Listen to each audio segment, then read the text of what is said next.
Ladies and gentlemen, welcome to the Garage Gym Athlete Podcast. I'm your host, Jerred Moon. The Garage Gym Athlete Podcast is a result of my desire to build better humans, unequivocal coaches, and autonomous athletes. I've spent the last several years obsessing over program design, nutrition, and every other way you can optimize human performance. This podcast distills the latest scientific research with what I've learned and blends it with the not-so-scientific field of mental toughness. We are here to build you into a dangerously effective athlete. If you enjoy this podcast, you can find out more about our training at garagegymathlete.com. And if you want to pursue more into the field of coaching and programming, head to endof3fitness.com. Thanks for listening.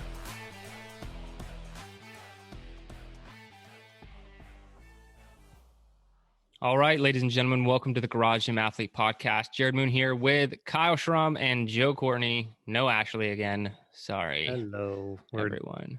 Doing Women's Appreciation Month right, apparently. You did it. You went there. Having no women on the podcast. We're just giving her time off. That's it. Oh my gosh. Yeah. She'll be back. And we will be glad to have her back. But our topic is very interesting today. And she did send in her info, so I will be sharing that. So we are not forcing her to be off the podcast, for the record. Just so we're clear. Just to clear that up for everybody. She's Sorry, just did I not start something? All right, let me get into the podcast overview. So my first shout out is going to be, it's kind of a blanket shout out, but specifically, I'm going to go with Tynan Rolander. He's been on the podcast a few times. He's been through the coaching course. Awesome dude. But he's doing the Murph Project. So if you're not familiar with the Murph Project, it's the workout Murph once a week for a year. And he's getting close to finish, but so is a lot of the Murph crew. There are a lot of people doing this project now. It's pretty crazy. And so the whole community, if you're doing it, awesome. If you want to get started, I know some people are like 3 in now. They just started.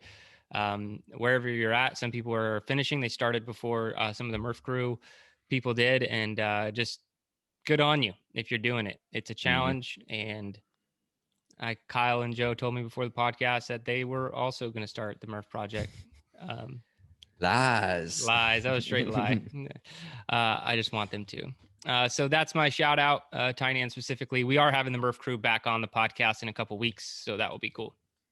But today, as far as content, we are going over the study, the effects of barbell placement on kinematics and muscle activation around the sticking region in squats. So really, we're looking at high bar versus low bar back squat, which we talk about a decent amount. People ask me questions about. There are often internet arguments about this. And just so we're clear, I don't care. There we go. I don't care what someone on Instagram told you or whatever. I just don't care. I don't care at all about you arguing with me on squat position, just so we're clear. But I will tell you what the science says about all these things. And we can get into that a little bit more. The topic is what I'm most interested in to get into today. So, you know how we ask a lot of questions. At the end of the athlete interviews, we have like a set of questions that we ask, hardest workout you've ever done and mental toughness, best advice, all these things. I would like to add this one, but it's pretty in-depth. So I don't think I will, but I would like for you guys to participate. And so this one, the topic is, if you could only train with 5 workouts for the rest of your life, what would they be? With another asterisk that they have to be Meet Yourself Saturday workouts. So if we had to pick 5 Meet Yourself Saturday workouts, and that had to be our training schedule for the rest of our lives, which 5 Meet Yourself Saturday workouts would we pick? And we want to get the community involved in this conversation. So go in the Facebook group. This is published on Monday. On Tuesday, Kyle will be kind of putting the question in the group. And we'd like to get a thread going of what your top 5 pick would be. So Kyle will post that question. You guys add it to the comments if you're in the group. If you're not in the group, go to garagegymathlete.com, sign up for a 14-day free trial, and you can join our closed group and participate in this conversation. But I'm really interested to see what people pick. I also don't know what Kyle has picked or Joe has picked, and they don't know what I've picked. So this will be an interesting conversation on what we picked and why. So we might go over the study a little bit faster today, which is going to be fine with me because And if I sounded like I had a chip on my shoulder about the squats, it's because I've just had so many little comments and emails and Instagram messages and comments and stuff over the years about these things that I just don't actually care about. Like, I've had people like rip on me for having a dead man's grip on pull-ups versus wrapping my thumb around the bar or doing a certain type of, I'm like, why do you care? And then they tag other people in the comments and they're like, hey, so-and-so, what do you think about Jerred's thing? And I'm like, who cares? Like, why does anyone care this much about this stuff? I think it's cool to go over the science and like get into it a little bit more. But ultimately all these things come down to personal choices, right? And that's gonna, spoiler alert, kind of the takeaway for it. But we'll get into the science a little bit more. For that, updates. Joe, how's life? Uneventful. I was thrown off by that. That was a quick change of direction. I go fast. I've had 2 cups of coffee this morning. Yeah, that's true. I said that last week that I like it fast and loose. Here we go. So not much. Training's fine. It's good. We're ending the cycle. I'm feeling like I'm ending the cycle strong.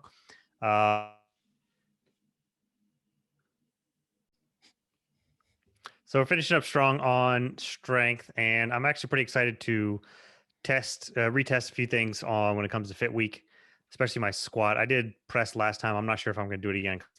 It's kind of been not too great lately, but squat's been feeling really, really good. And also at the end of this cycle, as of this week, I believe it'll be my last week, or our last week, mine and Liz's, counting macros. And it's been about 4 months of us counting macros, which it seems, thinking back on it, I never thought I'd just do it for 4 months, but it just became like a normal thing, and it wasn't very invasive. Basically all we eat were just either shakes or just put everything in a bowl and stir it up, and that's it. Just macro soup basically. But it worked out great, and I think it's just time to break away from that and not rely on weighing everything. And I think I'm almost like not worried, but it's almost gonna be weird to just not weigh anything and everything. But I think I have after several months, I think I have a pretty good grasp on what I should be doing and eating, and so that's the main changes going on. That's why I like a good 12-week macro challenge for anybody, because if you've never done it before, you probably hardly pay attention to serving sizes at all. And so even if you do it for 30 days, like, it'll just give you a really good reset or gauge of like how many calories are in something, what an actual serving size is. The big one that always gets people is like almond butter or peanut butter, like 2 tablespoons, not actually a lot, and you probably eat like 9 tablespoons if you were just left to do it on your own. So it's good to go over those things. So I think doing it forever just would drain me mentally. Yeah, I think I need to break away from it, and the fact that I'm like double thinking it means I probably should stop anyway, because it's just been so long with it. And I think I just need to go back to being normal about eating. But I kind of it's simple how we've been doing things anyway, so it's not gonna be a big deal, but kind of happy for it. Kyle, what's new with you? We are potentially going to be moving houses in the next month or so. What? Next month or so? That's fast. Yeah. Oh, so speak to the devil. Yeah. Don't. Yeah. Okay. The student moves a house in like a week. No. Trying to get something with a little more space. Get me out of the basement. Maybe an office and a garage. Yeah, an office and a garage. Yep. So oh man, that would be spoiled. Man, unbelievable. Become a true garage gym athlete and actually have the gym in the garage instead of in the basement. But can I help you pick? Sure. Yeah. I get excited when people are buying houses. I like to buy houses. Sure. If you go to the garage. if you want to contribute to the budget as well, yeah, I'll help with a down payment. I'll welcome that. Yeah. So anyway, potential big moves there. That's awesome. That's huge news, man. Congrats on even starting that process. Yeah. So I forgot that it's been almost 6 years since we bought this house, and I forgot all of the dang paperwork that goes into. When the last time I lived in a house for 6 years? Never. Since I was born, I have not lived in a house for 6 years or one spot for 6 years, because my dad was in the military, I was in the military, and then after the military, I was felt You just like I keep should moving. still pretend to be in the military. I don't know. Just keep moving. Yeah. Well, Yeah. you're building an HQ now, so hopefully you're going to stick around. This house will for a be while. 6 years. Yeah. I say 99% chance. Yeah. I always leave some room for who knows what happens. 6 years is a long time. Yeah. Well, we bought this one in a good time in a buyer's market, and now it's a really high seller's market. So we've got a good opportunity here to come out on Very top nice. with a bigger place. So This might be an off the record conversation, but if you're going to put your house up for purchase, might as well just come to Texas. Maybe I get you out this way. yeah, and I can steal Ashley's office before she gets out There there. you go. First come, first serve. Boom! it She's not here works. to defend herself, so Dang. anyway, As far as being a garage gym athlete, I'm still not a garage gym athlete. yeah. I don't know when I will be. Have you ever I've- been? I don't think you've technically ever No, have been. never have been. I've worked out in Jerred's various garages more than I have my own. So, and I've worked out in 3 of his garages, I think, at least. Wait, 4. 4? No, 4. The last 4 houses I've been and worked out in your gym, but I don't have my own garage set up still. But probably when we get back to the States. In like 10 years. It's like he's like a year away. 18 months. Yeah, I'll Yeah. be back in the States. It's going to go by fast. I'm excited to Jerred. get you all to Texas. Yeah, well, If you That's didn't 10 hear, years. you don't have to wear a mask in Texas anymore, especially when this is published. Yeah, I heard that was just, happening in a couple days. Governor awesome. just pulled that out. And anyway, I heard they're trying to scare all the Californians away. So I they're was taking away the about to mask say mandate. that, but I didn't want to start anything, Kyle. I don't know what they're You've doing. already started something with the Women's Yeah, that's Appreciation true. Month. So Oh man, getting in so much trouble. this is what happens when Ashley's not here. We dig ourselves in a Yeah. hole. All right. All right, Jared, Jerred, what's going on? updates. Updates for me, nothing major. They're making more progress on the office that I'm building that could keep me here for 6 years. So that's good. I'll shoot pictures eventually once they get the framing up, hopefully in the next couple of weeks. I think that'll be cool. I'll throw it in the group. But I've stopped fasting, which I've been fasting for a very long time, like years. Oh no. But I'm still carbohydrate fasting, but I just wasn't.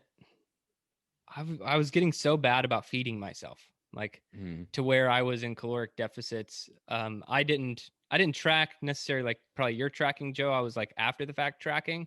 So it's not 100% accurate because I didn't weigh and measure as I was going. But then I would like kind of calculate what'd you eat today.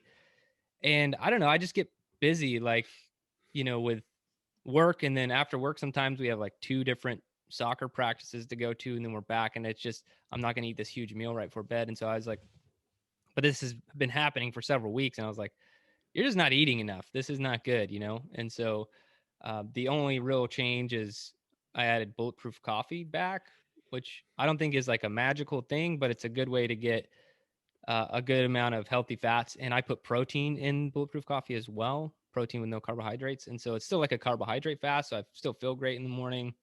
But yeah, as of right now, I'm no longer doing my intermittent fasting and I feel great.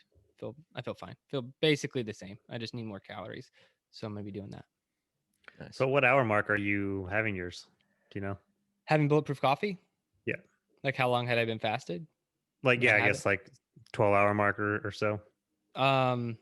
Yeah, I'd say I'm fasted at like the probably 13 hours to 14 hours before I have bulletproof coffee. It's still pretty Yeah, so solid. I actually have to consciously think about doing longer ones on days I might train later or not at all, because I think actually as of right now, every day it's basically 14-hour fast. I train and then I don't have my shake until about 9 o'clock. But like on the weekends, I try to fit in ones longer, like going at least till 16.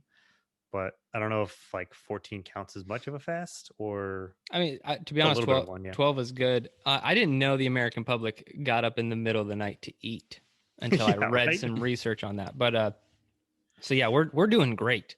But 12 hours is awesome. So yeah, I was averaging 16 to 18 every day. And now I'm just going down to, let's just say 12 to 14. But my goal is to work in more 24-hour fasts occasionally and be real intentional about those. Because I also don't, I see zero benefit from the 16-hour fast. I mean, when I first did it, I felt like I saw some benefits as far as like mental clarity and I felt better. I felt like it helped me with blood sugar issues. But now I just feel like I'm kind of in maintenance mode. I didn't feel a lot of benefit from doing it other than I don't even feel hungry at the end of my fast anymore. It's like something weird, I used to be starving. So I think I've reset a lot of good things and it was good, but I'm going to stop for a while, see how eating more calories does. Nice. All right, let's get into the study. So again, we're talking about pretty much bar position, high bar versus low bar. And they looked at kinematics. Am I saying that right? Mm-hmm. Yeah. And muscle activity around the sticking region of the squat. So they had 10 competitive male powerlifters who completed the study. They were all capable of squatting at least 1.5 times body mass to legal powerlifting depth. All of the subjects used both high bar and low bar squats in their training. And Kyle, to your point, I don't know if you had it in your notes, but they were looking primarily at the kinematics, and then they found more about muscle activity. So I'll let you talk about that if that was one of your points there. But they really just had some familiarization visits, and then they worked up to 90% of their predicted 5 rep max in high bar and low bar positions. How they executed it, I don't think is that important. Just know that they were testing both of those things at higher loads, and then they would look at the overall like angles of everything, but then also the muscle activity with an EMG to see what is more activated during the different squats. And here is the actual takeaway from the study. It says when depth and stance width were matched, the low bar technique was associated with lower erector, spinae, and quadriceps activity than the high bar technique. Thus, when the goal is to maximally activate knee extensors and the external load is matched, high bar placement would appear preferable. So that's that. As far as EMG activity, high bar has a slight edge over low bar, which will piss off a lot of powerlifters if you say anything like that. But what takeaways did you guys have from this study? It's fairly basic. Yeah. I do high bar personally, so I guess we'll just say that. I've tried low bar and I don't mind it.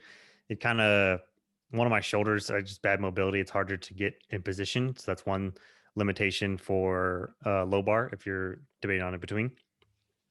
I noticed in the study that they had them do the high bar and the low bar, but there was also mentioned that they had to keep their feet placement the same. And I was curious as to why that is, because if I remember correctly, when I did low bar, my feet would actually go out wider than when doing high bar. I found that very interesting too, because if I were to be coaching someone on the squat, and I could talk more about this, but I would focus way more on your stance when you set up over whether you're doing high bar or low bar. Like where your feet position on the ground, I would focus so much more time on that over doing high bar or low bar. And so I thought that was interesting too, because you two typically take a slightly wider stance with low bar. Yeah, I change my feet position now, like even during the workouts or like workout to workout. If like when my low back is having a little more tightness, then I'll go a narrower stance and put more load onto my quads, because my ankles mobility is still fine that way. Or vice versa. Sometimes if I go heavier, I might go to a little bit of a wider stance. It all just depends on the day. But I think that fluidity is something that would be good for people to kind of play around with. That's sometimes people post their squat videos. It's one of the first things that I'll either correct, whether it's their heel position or their feet or whatever, versus worried about what they're doing with the bar.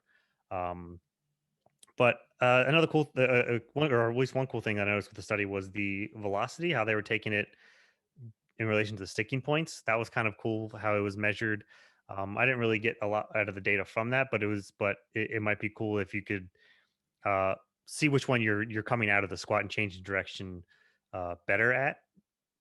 But at the end of the day, I think it's not a huge difference. But I personally think that high bar most people should do, but because low bar in a way is more technical, and what I mean with that is that you want to make sure you're strong enough in the low back and posterior chain region to doing low bar versus overloading it and possibly hurting yourself. So I think you should have some experience before going to low bar. But starting off, and for most people, I think high bar is the best overall. But either way, it's kind of just like splitting hairs, is if we're kind of being honest, and for our training in general as well. Another small bits is low bar, you don't need as much ankle mobility. So if you really suffer with ankle mobility, low bar might be a decent option for you.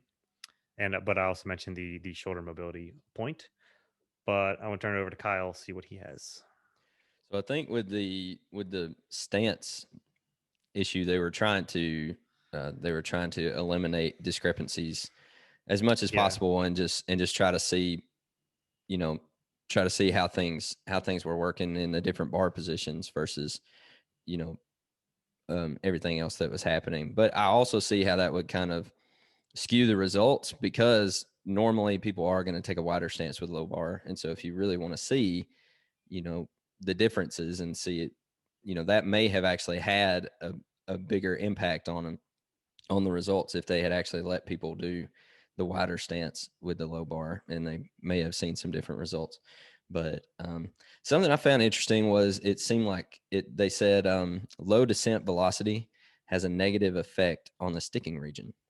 So correct me if I'm wrong on this, and I could be, but it seems like going slower on the way up, or was it going slower on the way down? That's descent velocity. Going slower on the way down has a negative effect on the sticking region. So if I'm correct, that means going slower on the way down makes it harder to stand back up with it. Is that what that means? Yeah, that's essentially what they're saying. So I know for me, when things start to get heavy, and it's something that I had to try to force myself not to do, and I've been focusing on with BCT. If it's heavy, I tend to try to go slower on the way down, because I don't want to, I don't You want to have just, to. yeah, I don't want to just drop. But it's like that also, going slower on the way down also makes it harder in the sticking region to stand it back up.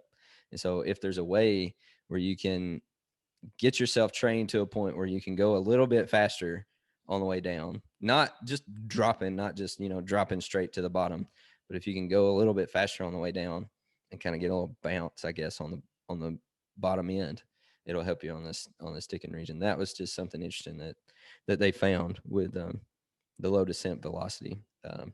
But we all know about the sticking region, right?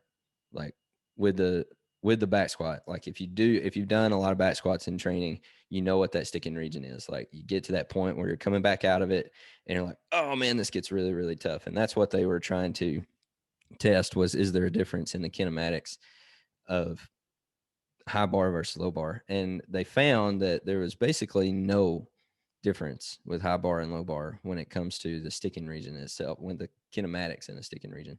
But they did find, and it almost seemed like accidentally they found, that there's more muscle activation with the high bar than there is with the low bar. But it actually seemed like they found that the low bar was safer for your lower back. And it seems, and I believe it's simply because the weight is closer to your lower back. And so it's not having to strain as much to hold the weight in place. My personal choice is high bar. That's just what I've always done. And I tried some low bar for a couple of weeks on BCT, and I just didn't stick with it. I think it really was just a preference thing for me. I just prefer the high bar. But with BCT, I'm trying to squat as much as possible. So maybe I should just go back and try to train the low bar and get to that point where I can be comfortable with it. But from what I can tell, it seems like the takeaway from the study is, if you want more muscle activation, go with high bar. And if you want more just raw strength, go with low bar. But I feel like there's a lot of people, I feel like the general population just doesn't do low bar very much. I feel like you kind of have to be in that powerlifting world to even really know what a low bar squat is. And so I feel like it's just something that's unfamiliar to people. And so if you're going to switch over to the low bar, it sounds cool to you to switch to the low bar and potentially, increase your 1 rep max a little faster and all that kind of stuff. Just do some research on it, and probably get some coaching on the low bar squat, because it is a different position. It's a bit different technique. And so don't go out there and hurt yourself just trying to change your bar position and add some weight to your 1 rep max. But like Jerred said, it's up to you. It's up to you which one you want to use. Yeah, power lifters get really defensive of the low bar. They almost exclusively use it, I would say, is the low bar. But I think having both in your arsenal, having both tools in your toolbox is always going to be good. And it leads to you being a more well-rounded athlete, which is what we're looking for anyway. If you can do both, I think that's going to be good for you as well. I really feel like this study just opens me up to talk about how much I hate powerlifting. Lobbing it, just lobbing it. Crank that one out of the park. Yeah. So I don't hate the low bar back squat. I don't have any problems with that. But when you look at powerlifting, I just find it such a weird, and it's become worse and worse for me. Like the sport gets weirder and weirder to me, because when you see people at the end of their powerlifting careers, they're broken, getting hip replacements at the age of 42 and like all these stupid things. And I don't even get it anymore. I used to be like, yeah, like that's the cost of, being great or whatever. But no, I don't get it anymore. You make basically no money at being at the very top end of being a power lifter, and no one will remember your name. Like we had that conversation about some of these things with people at Louis Simmons' gym. They're like, that's immortality. It's like, dude, you're lucky I even saw this. Like, and I'm into fitness quite a bit. So anyway, I won't hate on powerlifting too much. They do prefer the low bar back squat. There are a lot of benefits to it. So I do think you mentioned the lower back. Like if you have to keep your spine upright more in the squat position, that's just going to be a lot more on your spinal erectors, right? So there's a lot more activity there, and that makes sense. And there's a lot more quad dominance here. I have a lot more respect for Olympic weightlifters. See, I don't hate that. I don't even like Olympic weightlifting, but I don't hate on them at all, because I truly respect that sport. I respect their mobility and their strength. Those top end athletes are absolutely impressive to me. Powerlifters doing they're trying to cheat angles as much as they can and like go like lift as much weight with as little movement as possible. That's the game of powerlifting, and that's not the game with Olympic weightlifting. And Sumo. Yeah, like I think that it's kind of weird to me how different the sports are. But I think I prefer high bar. I'm a high bar squatter. I've tried low bar. It's fine. I don't like it as much.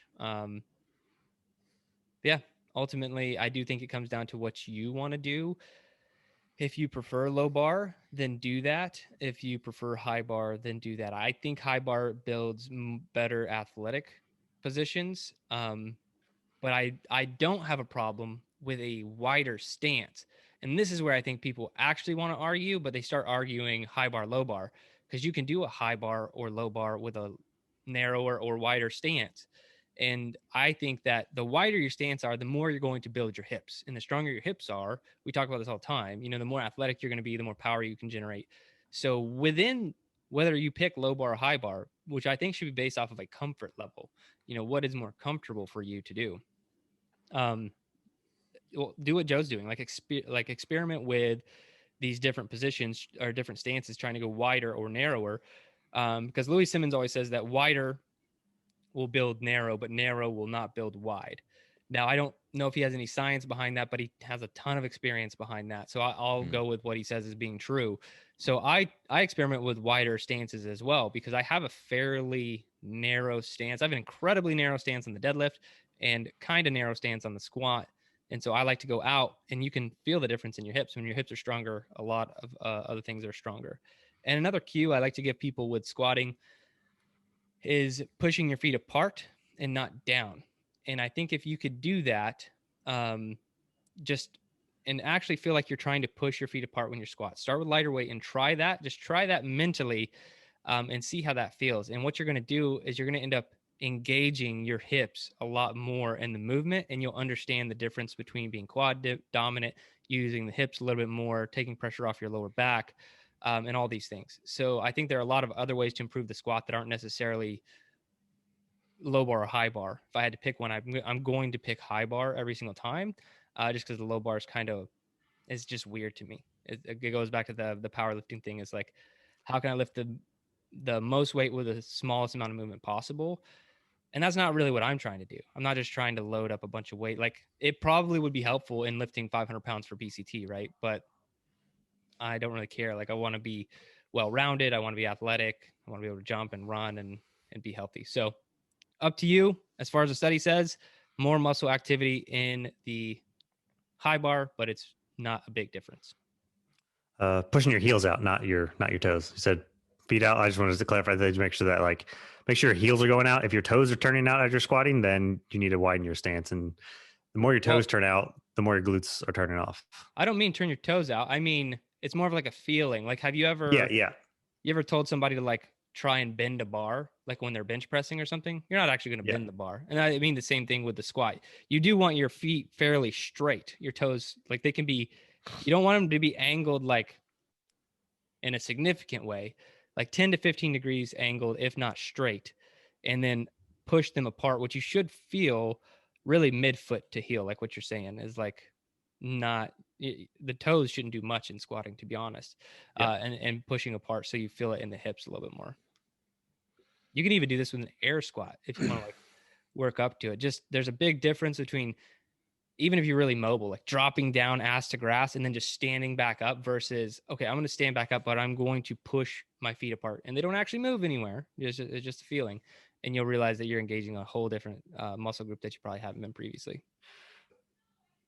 All right. Topic. Let's do it. Okay. So I'll brief it again real quick for the topic. You can work out with only 5 workouts for the rest of your life. That means, let's just say Monday through Friday, you have this training schedule. They have to be the same 5 workouts every day of your life for the remainder of your life. And they have to be Garage Gym Athlete, Meet Yourself Saturday workouts. There's about, 30, 40. I don't know how many we have of them right now. If you guys want to participate, take a look. Go to garagegymathlete.com/MYS. Or if you just go to garagegymathlete.com, there's a little menu bar that says Meet Yourself. And if you scroll through that page, you'll see all of them. It's linked to YouTube with the briefs and the descriptions and all of those things. So go check that out. Those are our Meet Yourself Saturday workouts. Now we're going to pick our 5. Kyle, I want you to take it first, man. What would be your 5 workouts for Meet Yourself Saturday? So these are not necessarily going to be in order, like of preference order or anything like that, except for the first one. First one, if you've listened to the podcast at all, probably know Iron Mile. Nice. That one's on there. Iron Mile is on there. And if I've got to do one thing every single week for the rest of my life, I'm going to do the Iron Mile every week for the rest of my life. I want to write these down. Hold on. Just Kyle. Just to me, really good for just straight mental toughness. Obviously, if I'm doing it for the rest of my life, I'll probably be increasing to quite a bit of weight at some point. But yeah, Iron Mile. And if I'm going to be doing it for the rest of my life, that's a good excuse to get a oh man, what am I? A yoke. Yeah, the yoke. That's it. A yoke instead of a barbell. So just to change it up.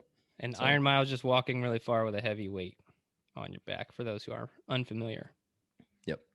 And then, so the rest of these are just not in any order.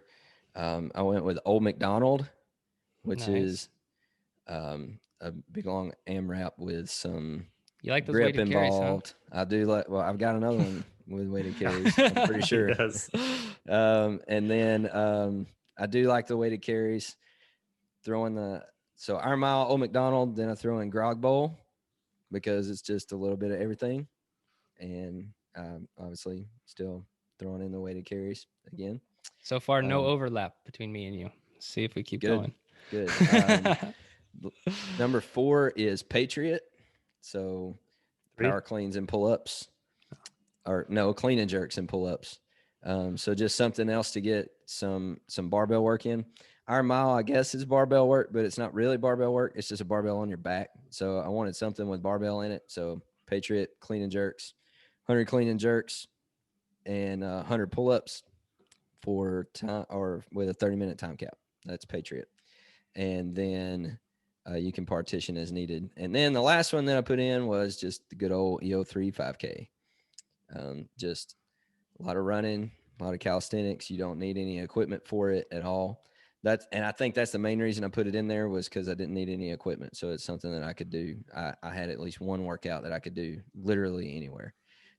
Just running 800 meters and then doing the calisthenics and doing that 6 times. So, So give us a little more reasoning behind all these. So you have a lot of say carries. grunt bowl? I He did. did say grab bowl. Okay. So why these? Like, why did you have like a method to your madness? Like, there was a little bit of method. Mostly it's just the ones that I like to do. Okay. Were you focusing on recovery at all from these workouts? Well, I got 2 days. I got 2 days. Of Saturdays is hard yeah. anyway. I got 2 days a week that I'm not working out, so I've got some recovery there. I wouldn't be doing if I'm only allowed to do 5, then and I'm gonna space them out, and throw the recovery in there and all that kind of stuff. But I don't know, just stuff that I like to do. I felt like these were all well rounded, like with the grab bowl, and there's different ways to do them, right? Like with the grab bowl, you're either riding a bike or you're doing a row or you're doing a run. Sometimes you can throw the vest on, sometimes you don't. I know you're supposed to, but based on your level, your athlete level, you do that or you don't. There's a lot of calisthenics thrown in here. There's a lot of body weight stuff that I think is really important. I think if you can't move your body weight, you're not actually strong. Just hot take. We won't go any further on that. But there's absolute strength and relative strength. So yeah. And I talked about last time on the podcast that I really suck at pull-ups. And so that's one reason I put Patriot in there, not just to get some good barbell work, but also to get pull-ups in there because I suck at pull-ups. So if I'm having to do 100 of them in a workout at least once a week, then I'll get a lot better at pull-ups. And then, yeah, like I said, EO3 5K is just running, getting better at running and getting better at moving your body weight. So that was just kind of my method to all of it. And I didn't throw broken arrow in there because I freaking hate broken arrow. I didn't throw the quarter mile for humanity in there because I hate the quarter mile for humanity. I didn't throw Murph in there because I didn't want to be cliche. And what? Murph is cliche now? Everyone's doing Murph. It's so everybody's overdone. doing Murph. I'm not doing Just Murph. Talk about the Murph project. What a cliche. Talk about hurting people's feelings. I just triggered all our guys. So I did. Yeah. Anyway. Yeah. There you go. So I almost had method. Patriot on mine because it is 30 minutes and it's clean and jerks and pull-ups, but still a lot. Like that one's really intense really quickly, and some of the other ones that I wanted had that. So I guess I will go now. All right, Monday. I actually have mine in order. Down to the day. Here we go. I planned mine out, and for reasons and everything. Joe's using Monday, a calendar now. Yeah. Monday, I know Monday's usually squat day, so I wanted something that was gonna at least build my legs or be able a little more leg dominant. And this is the one that I was most reluctant on, but it might be a necessary evil, and that would be the 25-minute lunge test. Because I'm hoping after a couple of weeks, my body just adjusts to a ridiculous amount of lunges. It might take like 2 months, but eventually it might adjust. We don't know. We won't never know. So that's that one. It is a quarter mile lunges with the vest on to do within like 25 minutes. 25-minute lunge test. And then after that, you do it again, but without the vest. So essentially a half mile of lunges. Terrible on the legs. Next, because my legs are going to be beat up and terrible, I am going to do a heavy load long distance because all I'm doing is taking the sandbag and taking it for a walk. So not a lot of, I've done this before and it doesn't really work the legs too much. It's more of like a core and upper body, shoulders, traps, that kind of thing that it's going to work. And I think walking will help some of the DOMs from the lunges, and that will be completely necessary. Day 3 will be Blitzkrieg 2.0. Now I put this one on here because I think it has push presses, heavy push presses. So I think I need some upper body work. I need to do some sort of pressing. And I almost had the quarter mile for humanity because it has hang cleans and push presses, but that one's just awful. So it's got heavy push presses, it's got a bunch of pull-ups as well, strict pull-ups, an 800-meter run, and then after you do that for 30 minutes, you go and run for 30 minutes. So I get some presses, some pulls, so some upper body work, and then I go for a run afterwards. Day 4, zone 2 Murph. Gotta have some recovery in there. I'll talk about that one. Gotta have some recovery in there. So it's Murph, but staying in zone 2. And then the last one is my baby, and that is River Heist. I just felt like ending on a good, intervals note of rowing and shoulder to overhead for the 1,000 pounds of weight. And also, kind of a common theme with mine is that, especially with River Heist and such, is that it gives me a little bit of agency so that I can determine what the load is for River Heist, how heavy I do my shoulder to overhead or ground to shoulders. A heavy or long distance, I can determine how heavy I go. It might determine how far I go. Blitzkrieg, I can kind of adjust the weight for the push presses and such as well. Questions, notes? No, I think that's interesting. I think the question or comment I would have will be summed up when I go over mine. But I actually want to go over Ashley's first. So we had her send it in because we knew she wasn't going to be here. So she selected, I don't know if it's in any particular order, but she said EO3 5K. It's my favorite one, and you can literally do this anywhere. Were her comments. Then she had River Heist. So that's so you guys matched there. I'm trying to see the overlap here. We both had the 5K. You guys had the 5K. Okay. And then she had, she said, River Heist, love the ground to shoulder mix up here. Finishing this one in the time cap is a doozy. Next is Burpees Save Me. She said, I kind of like burpees, oddly enough. So Burpees Save Me. Nobody else had that one. Nope. Condition Me to the Grave. She said, it sucks, but it's awesome. Love this one. All right. So she has Condition Me to the Grave. And then her last one is 1,000. She said, I love this time cap one. The time cap ones, I think, also all body weight, so don't need much equipment. So 1,000. So the only overlap we have so far is one between Ashley and Kyle with the EO3 5K and one between Ashley and Joe with River Heist, which I'm already surprised. I thought that we were all going to have a lot more overlap because then we get to me and I have no overlap with either one of you and only one overlap with Ashley. Let me see. Oh, Wow. So, and that's hard to do when there's there's only whatever, 30 or 40 options. All right. So I guess I will go with mine. So since I am being cliche, I'm going to go with Murph as number one. And the reason I selected Murph, I think if you push me to say, if you could only do one workout for the rest of your life, what would it be? It would be Murph. And that's just because you got some running in there. You could add more weight to it to gain even more strength on the squats and the push-ups and the pull-ups and stuff. So I just really love Murph. And the reason I chose normal Murph is because we didn't get into all the stipulations of this hypothetical situation, right? But I would also do zone 2 Murphs. I feel like if you pick Murph, you can do a zone 2 Murph. If you pick zone 2 Murph, you can't do regular Murph. So that's why I picked Murph. And oh man, we can't do regular Murph. Dang it. Yeah. So makes Joe sense. Joe put himself in a hole there. Oh darn. Can't do Murph. I bet you're sad about that. Okay. Next for me was Condition Me to the Grave, which is my overlap with Ashley, because that's just straight conditioning. So I could really target some specific areas. And I'll talk about my overall selection for some of these when I'm done. So Condition Me to the Grave. Third was Stairway to Heaven. Kind of why Joe selected 25-minute lunge test. I feel like I needed something a little bit more leg dominant. So I'm getting crushed this week. This is a hard week every week, right? Yeah. But I'll talk about my strategy behind it. Because after that, it happens to be the workout for this week, What the Ruck. So that is my number 4. I just love, for the same reason Kyle picked some weighted carries, like weighted carries are really good for injury prevention and just strength overall. So having a solid ruck in there would be awesome. And then last but not least, Broken Arrow. How many barbells in my selection?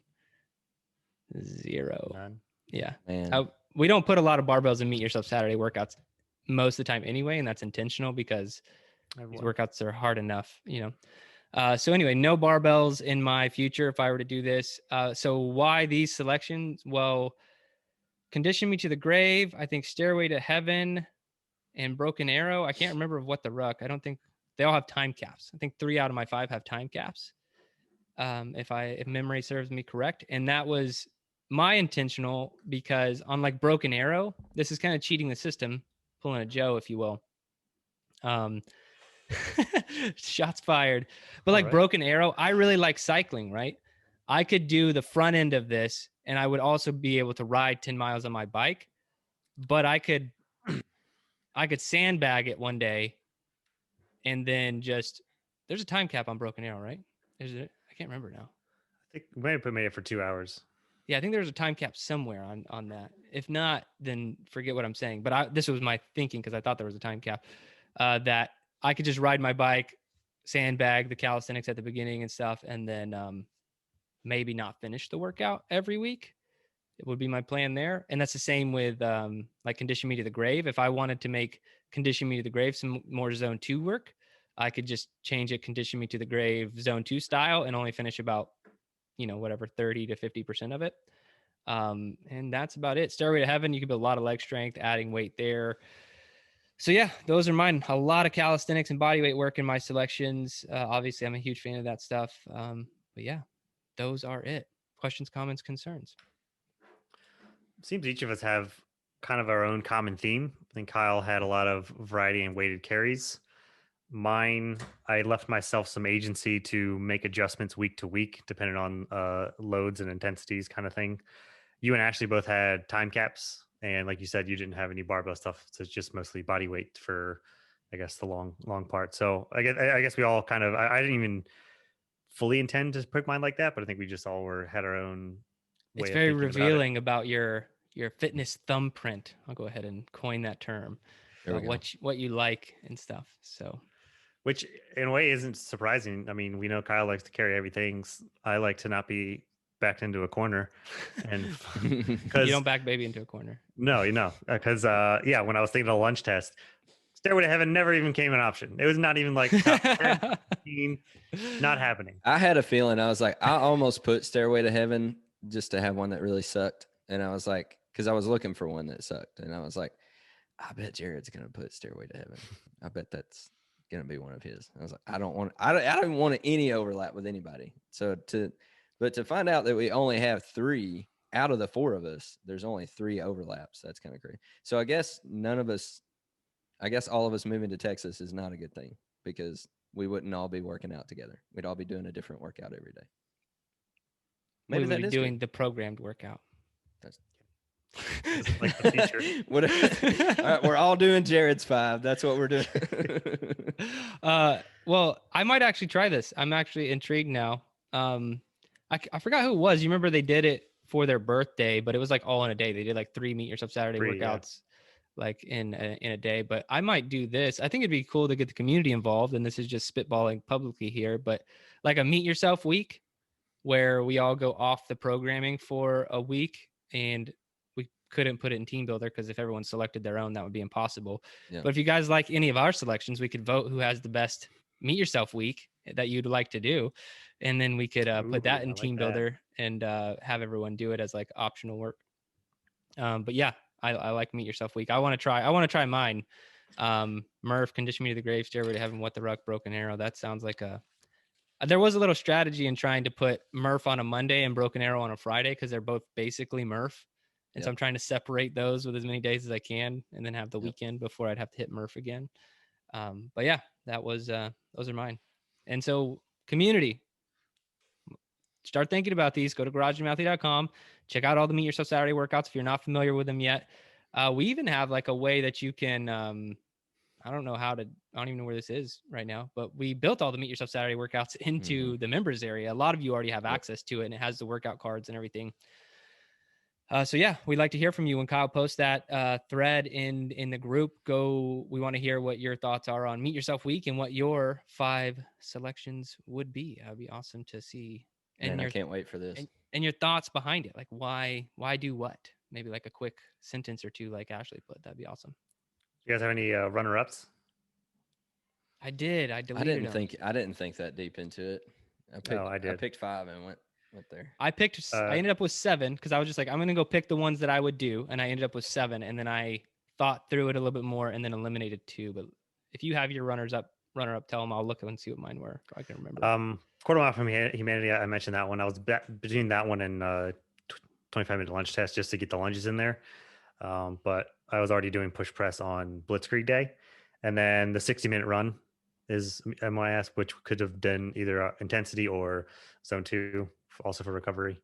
So those 2 were my main ones. What were your 2 again? 60-minute run and what else? Quarter mile for humanity. Okay. Mine's EO3 5K and 60-minute run. So there's overlap in our runner up.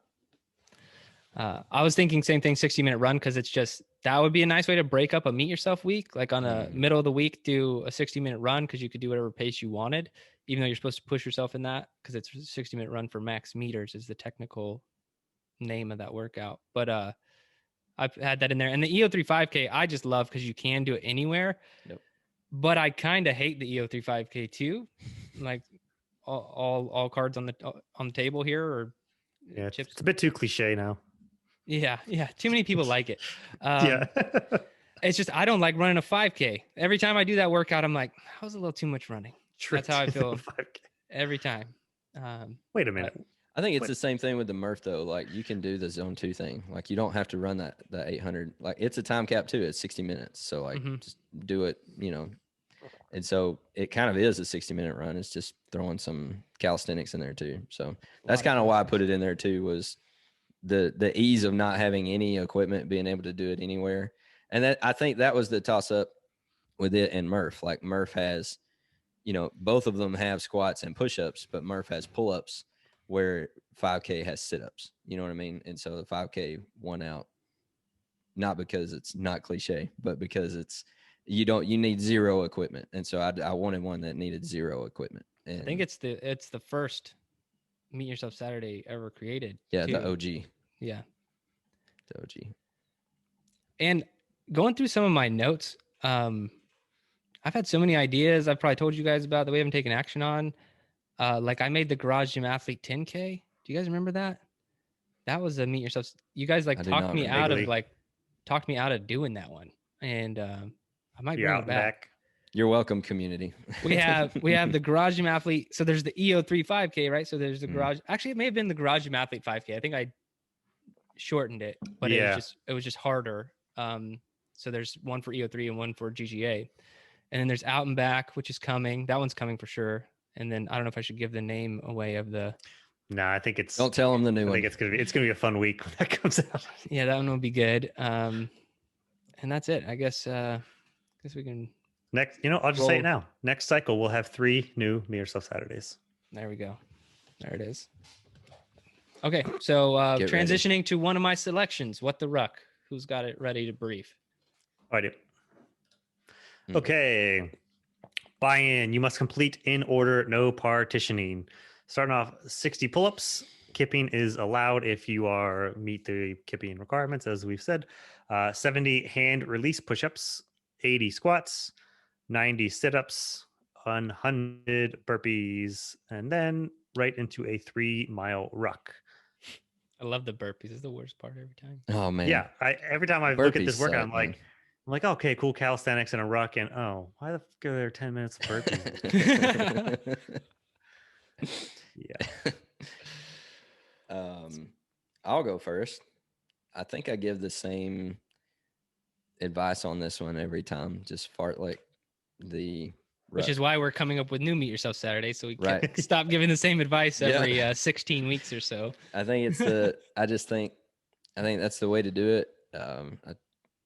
The last time I did What the Ruck, I was just gonna walk it, try to fast walk it, and realize it was gonna take me forever to do that. So I would run / quickly shuffle for a little while, and then I would walk, and then I would just kind of do that until I finished it, till I knocked it out. And but I really like this one. Obviously, there's actually, I was looking through the Meet Yourself Saturdays. There's a lot of weighted carries in our Meet Yourself Saturdays, and so that's good for me because that's what I like to do. So I just had a plethora of workouts to pick, but I think the one that kept this one out was those daggone burpees. I don't want to do 100 burpees every week.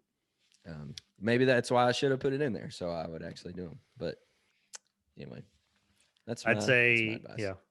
I'd say make sure you're warmed up for the ruck, because after your calisthenics, you're going right into the ruck. So whatever you need for that, whether you have the right shoes on, the ruck is ready. You can get your ankles and calves primed up and your hips loose for the ruck, and set that good pace. And I'll do the music for once. If you have Spotify, go to the Garage Gym Athlete playlist on Spotify that we have. I still try and add some things to it. And then when you start on your ruck, put on Jerred's Electric Powwow thing. I forgot. Set the I tone. can't remember who. Tribe Called Red, Electric Powwow Okay. drum. Yeah. Spotify, not a sponsor, by the way. It'll blow your mind. Yeah. We have no sponsors. Our Just community. throwing that out there. Yeah. Just making No, sure people know. it has to be noted. Okay. A Broken Arrow. What the Ruck? They're the same thing. What the Ruck? Phenomenal. You know, I've done this one more recently. The weather was mild, and I'm convinced that 80% of Meet Yourself Saturdays for me is the weather, specifically Texas weather. I'm sure it gets hot other places. I just don't live other places. So yeah, Texas in the middle of summer, What the Ruck is one of the worst workouts in existence. In our quote unquote winter, it's not that bad. I realized I really only do this one in summer, I think. So this one, it shouldn't be too bad if I were to do it when it's programmed, because it's not hot yet. But yeah, as far as tips, go fast. Go as fast as you can on those calisthenics. And I really just, the burpees is where I mean, go fast. You're going to go as fast as you're able to in all the other areas. But burpees, that's really where you're going to start feeling sorry for yourself and going slow and excuses and chalking your hands on burpees. And you realize, why am I chalking my hands for a burpee? And like all these things to just breathe a little bit more and drink some water. Don't do any of that. Just do the work. Do the work. And that's it. I don't have a lot of, I guess, position the ruck appropriately. I guess as Joe has learned from some serious back issues, which I'm now experiencing, not from the same problem, but yeah, don't put a kettlebell on your place, like on your lower back in a backpack, because that could hurt you. Don't do that. Yeah. Don't do that. So that's about it. Go fast, specifically on the burpees. Go as fast as you can on the burpees, or at least a good tempo, that you don't get out of. Or this will be my step down from that. Have a mental agreement with yourself before the workout starts. You're not allowed to negotiate with yourself after the workout begins. Not okay, because your brain's going to get weak and try all the stops. So what you need to do, an agreement with a minimum number of burpees you will do each time before you are allowed to rest. So, and try and pick a high number. Try and pick something like 20. Like, I can only rest after 20 burpees, because then you'll get to like doing 7 and you're like, I really want to stop, but you can't, because you made a deal with yourself to do 20 each time you start to do burpees. And then you can rest in between. But that's another good mental trick, because if you just let yourself rest whenever you want on burpees, you're going to be stopping every 3 to 4 towards the end of that 100. And it's just really going to slow you down. So make a deal with your brain before you begin. That's it. Got anything else? That's it. Nope. I'm excited to hear everybody else's 5 Meet Yourself Saturdays. Yeah, I'm excited to do Meet Yourself week. We have a lot of stuff coming up next cycle. Don't want to reveal it all. New Meet Yourself Saturdays. I'm going to figure out how to throw in Meet Yourself week. We have some Murph related stuff coming up. It's just a lot of good stuff going down next cycle. I was just making sure that the next cycle includes the Memorial Day Murph, but it does, right? Yeah. Yep. Okay. All right, cool. Well, that's all we have, ladies and gentlemen. If you're part of the community, I really do appreciate you being awesome. Just, answering these questions, telling us what your 5 are, and having fun in the community, and being you, and subscribing to the programming. And if you're not a part of the community, I say it every week, it's the best thing about everything we do. Yes, programming's awesome. Meet Yourself Saturdays are fun. You learn to make them fun over time. If you're not a part, go to garagegymathlete.com. You can check out our Meet Yourself Saturday workouts. You can see a bunch of athlete stories, and then you can also sign up for a 14-day free trial and get jiggy with it, I think is what the kids are saying today. I'm just going to end in there. Thanks for listening to the podcast. No one's listening anymore. It's fine. Thanks for listening to the Garage Gym Athlete podcast. If you want to learn more, go to garagegymathlete.com.